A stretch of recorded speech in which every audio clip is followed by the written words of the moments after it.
Hello, in front of me I've got FC25. In this video I'll show you how to manage squad building challenges.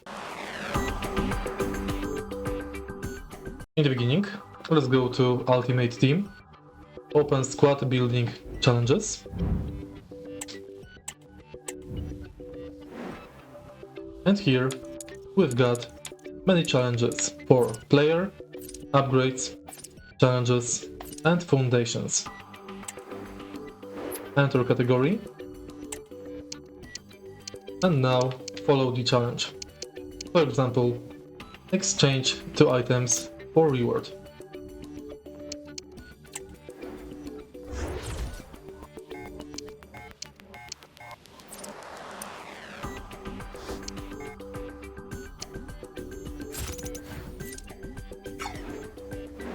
And that's basically it.